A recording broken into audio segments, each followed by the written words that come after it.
Another day, another video, guys. Another day, another video. Hi guys, my name is Hina Bryan, aka BookishBabe, and I am from the BookishBabe YouTube channel.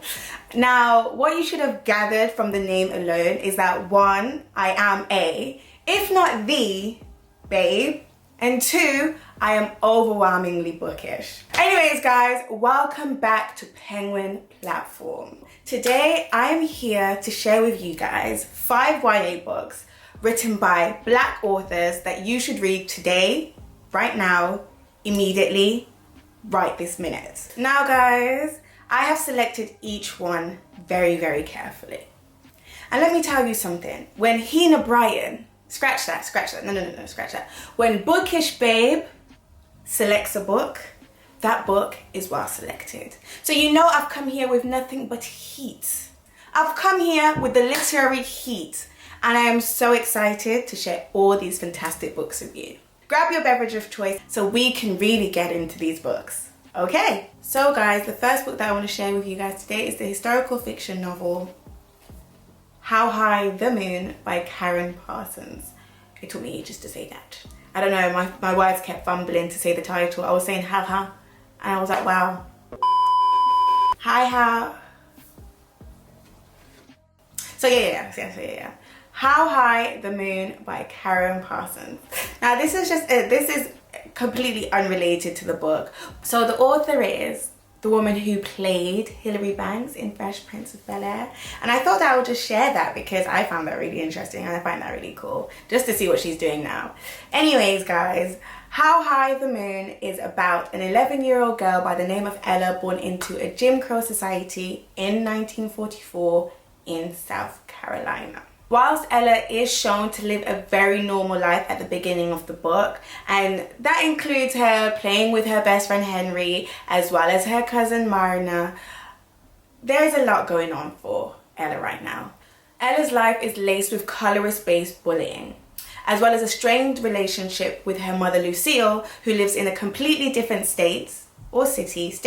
I don't understand how America is, I don't get America. One Christmas, Ella is invited to stay with her mother Lucille. And even though she is a bit upset that she'll be leaving her best friend as well as her cousin, she is excited to develop that mother-daughter relationship with Lucille as well as find out who her daddy is. Because you know, Ella don't know who her daddy is. She just wants to know who her daddy is. So upon arrival to this new state, Ella experiences life outside of a segregated Jim Crow society. However, she is completely blown away by the reality of her mother's life. But I really like this book because it is an exploration of identity as well as finding your place within a world that rejects you. So guys, the next book that I want to share with you guys today is Fledgling by Octavia Butler.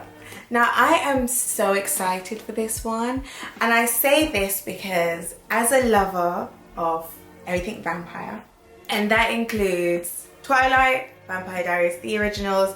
I wasn't big on True Blood, but had I given it a second episode's chance, it probably would have had my heart. So I am so excited to just bring to you guys this science fiction, fantasy joy, basically. So, Fledgling by Octavia E.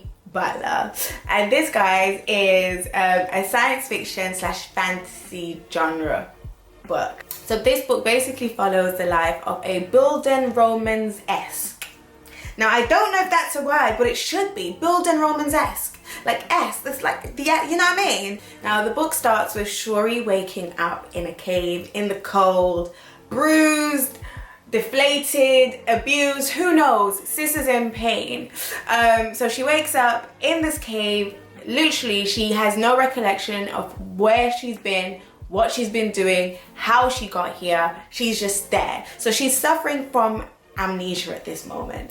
The book doesn't dilly-dally because it's only like a few pages later that we see Shuri wrestle a deer and drink its blood. So then we kind of figure out that this is about that vampire life. So after wrestling this deer and drinking its blood, she wanders outside of this cave and she doesn't know where she is. Like, she's around ashes, there's like a burnt down village, like she just doesn't know what's going on. Sis has no recollection. But I think the cool thing about this narrative is whilst she is suffering from amnesia. We kind of remember things with her. This sort of vampirism isn't like the sort I'm used to, but it made some sense. A little bit of background. So, 53-year-old Shuri is part of a supernatural, let's say, or genetically modified group of people called Ainas. And these people are basically vampires, but they're like a symbiont, which means that they need humans to survive. They need to drink on human blood. They obviously cannot be in the light, but they need to form these weird sexual and emotional relationships with humans for them to survive. And I find that, I don't know, it's mind-blowing. So instead of that usual vampire trope of, you know, someone sells their soul and then they're a vampire, they're giving beauty and eternal life and blah, blah, blah, blah, blah. This is real life, well, not so real life, genetic tinkering than it is a deal with the devil, which I don't mind, but again, weird. A lot of stuff happens and I'm trying to figure out how much I can actually tell you guys without spoiling the book, because this is one that I really want everyone to read because I absolutely loved it. Shuri and her symbionts basically seek refuge with another Aina family, and that is where Shuri basically starts to learn about Aina traditions and how they live their lives. So while she's staying with this vampire family, Shuri is attacked. Well, not by herself, the household is attacked. And then they figure out who is actually pursuing Shuri. And you know what, I don't understand why humans are so fast, because you're up against vampires or genetically modified people who can drink blood and who have supernatural strength, yet you are there trying to kill them. Can you make it make sense? I cannot. They figure out who's trying to kill Shuri and all the other Ainas in the world, and it is this human facet of people who just hate vampires. And to be fair, there could be a little bit in there about racial discrimination and racism as well. It is not explored in depth. A lot happens in the end, and I just don't feel like it's fair for me to just blurt it all out. This book is written in a first-person narrative and it is from Shuri's account, and it basically explores themes such as race, sexuality, as well as a new and interesting form of vampirism. Sorry, Dracula. Fledgling is the only book on my list that isn't published by Penguin Random House, but I just thought that I had to include it because I absolutely love it.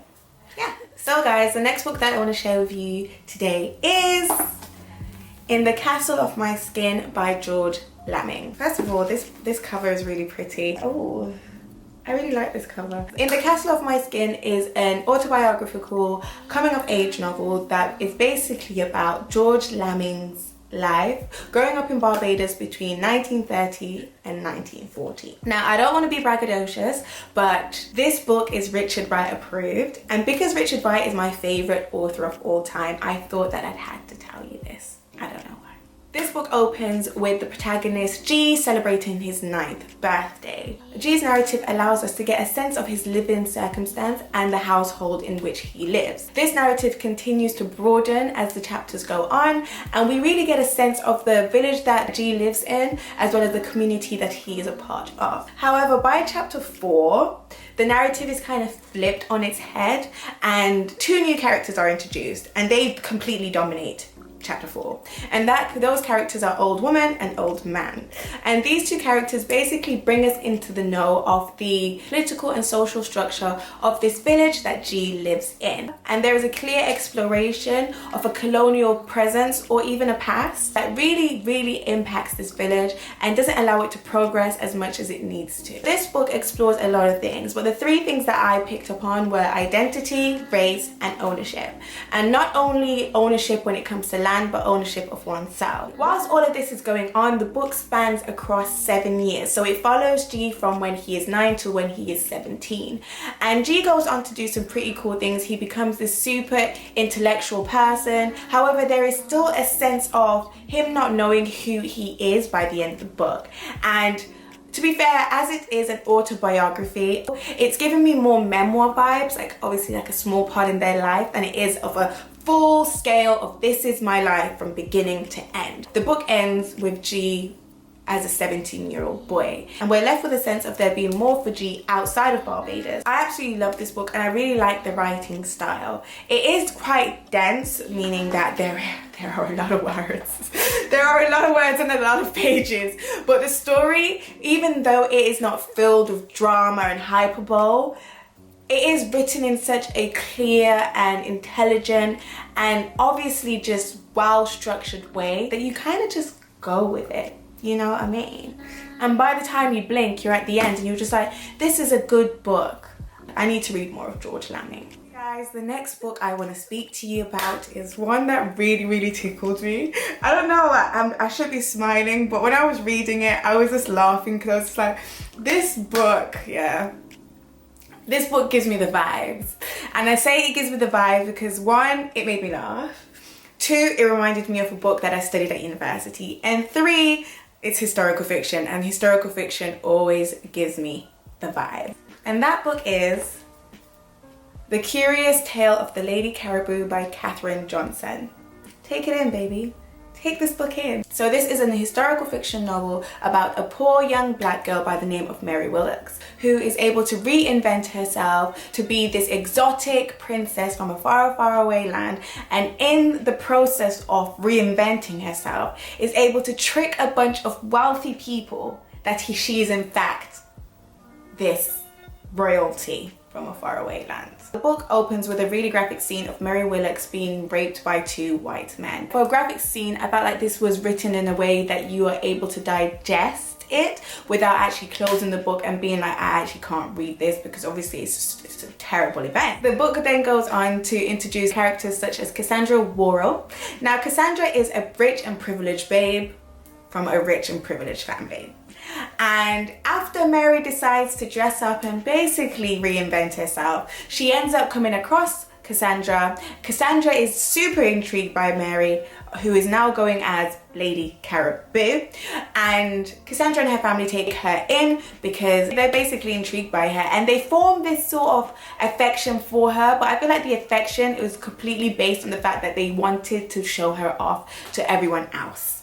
Get it? So, and a good old imposter story wouldn't be complete without someone who dedicates their life, guys. And when I say their life, someone who dedicates their life to outing this imposter. The funny thing about this book is that Mary / Lady Caribou / Princess Caribou completely makes up a language, and it makes me scream. Like, she makes up a whole language, and they now see her as this beautiful, exotic and foreign person.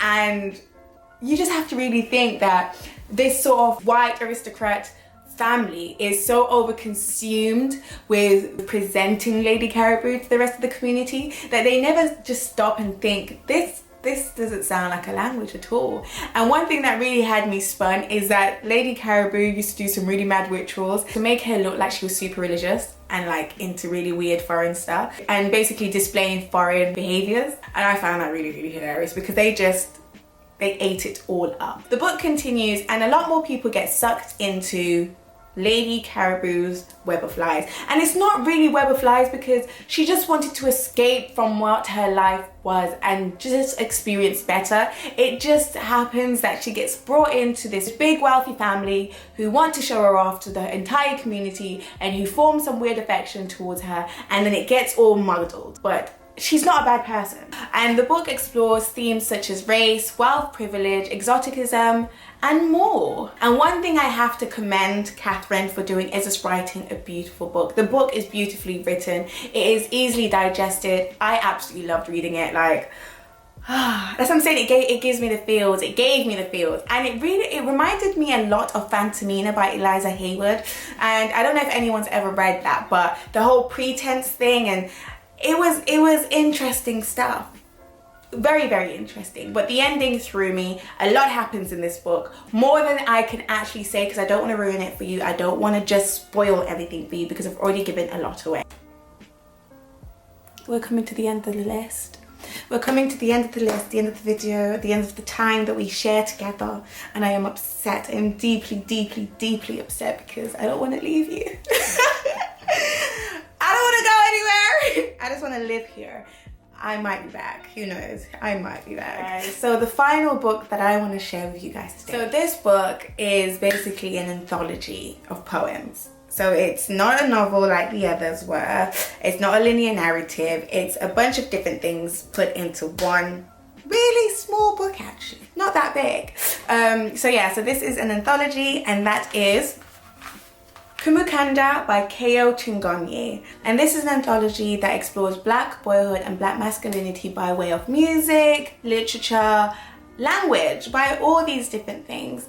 And I think, personally, I find it quite difficult to review anthologies and like short story pieces, because I am just always tempted to just tell you what happens, because each piece is really, really short. So I'm just like, I have fewer words to explain what happens and encourage you to buy the book and read the book. And therefore I just end up telling you absolutely everything that happens. So instead of doing that, I've just decided to speak about one or two poems. I think that's the best way to do it. But I just want to say that a note for this book as well is that this, for me, when I did my research on the author, is that it reflects the author's upbringing quite a lot, of being a Black British but not Black British man, and I absolutely loved it. Black masculinity for me is a fantastic topic. It's a topic that I wrote about quite a lot at university. So I'm really, really excited to actually speak about this anthology, because it's about Black British masculinity, and I'm so used to speaking about Black American masculinity or African American masculinity. So this one was really a bit of me. One thing that I really loved about this anthology was the way that K.O. interweaves slang into the book. I found it not just clever, but something that often made it really personable. And to be fair, I think I might get this for my little brother. I think I might allow my little brother to read this one, because it uses all of these things, all of these cultural experiences, all of these cultural norms to basically speak about certain experiences. And one of my favorite poems, or two of my favorite poems. So the first one is The N-Word, and the second one is How to Cry. Now the N-Word basically speaks about the N-word that we don't say around here. We don't say that around here. We don't say that around here. It's 2020. We don't say that word around here. And K.O. basically speaks about how this N-word is thrown around by anyone. It's thrown around in all these small intricate situations by people who are within your community. And then there is it's weird because poetry is just like, they're not being direct, but you kind of have to read into it. But there's a brief exploration of Britain's colonial history and where the word derives from. And I absolutely love this poem. It's really, really short. And the thing about K.O.'s poems is that they don't rhyme. You know what I mean? They don't rhyme. They are beautifully written and they have this sort of poetic flow to them. But for me, I think they read more like raps than they do like poems, even though raps are poems, but they speak. Do you get what I'm saying? I'm not mad. I'm not mad, am I? I don't think I'm mad. I'm not mad. I'm not mad, but you know what I'm trying to say. Let me read some of it and then you'll know what I'm trying to say. The N-word. You sly devil, lounging in a Pinter script or pitch from a transit van's roll down window, my shadow on this unlit road, though you've been smuggled from polite conversation. So when a friend of a friend has you poised on his lips, you are not what he means. No cause for bald fists. K.O. baby. Do you get what I mean now? Do you get what I mean, guys? Just really note to say that the anthology basically encapsulates K.O.'s personal experiences. And I say this because K.O. was born in Zambia and then moved to the UK in 1993. And therefore his sort of tug and war relationship, feeling British but not British enough, comes from the fact that he is an immigrant or he's a migrant. The anthology is quite fluid as it crosses over between what was, what is, dead, what is alive, what is present, what is past, and basically just coming of age. And that's one thing that I absolutely loved about this anthology. The second poem that I want to speak to you guys about today is How to Cry. From the title alone, guys, and I don't want to be GCSE teacher here, but from the title alone, I think there's a lot to unpick here. So, How to Cry. Black men, Black masculinity, tears. Do they cry? Do they not cry? So what I got from this poem is that this person wants to find release they want to cry, they want to overflow, they want to pour out.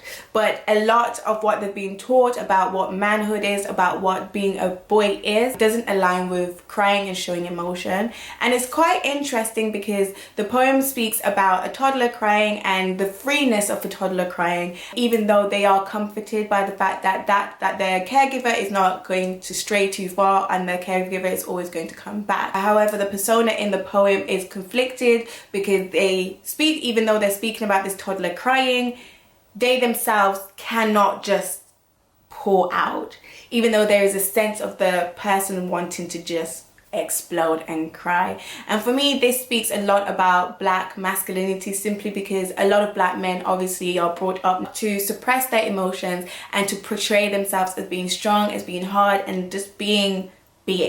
And I really liked how K.O. spoke on that. Towards the end of the poem, he did speak about university, and I was just a bit there like, are we crying at university now? I don't know. But guys, this anthology I absolutely love, and I read all the poems in this, and I don't really want to ruin it for you guys, but just think, Bookish Babe recommended book on black masculinity.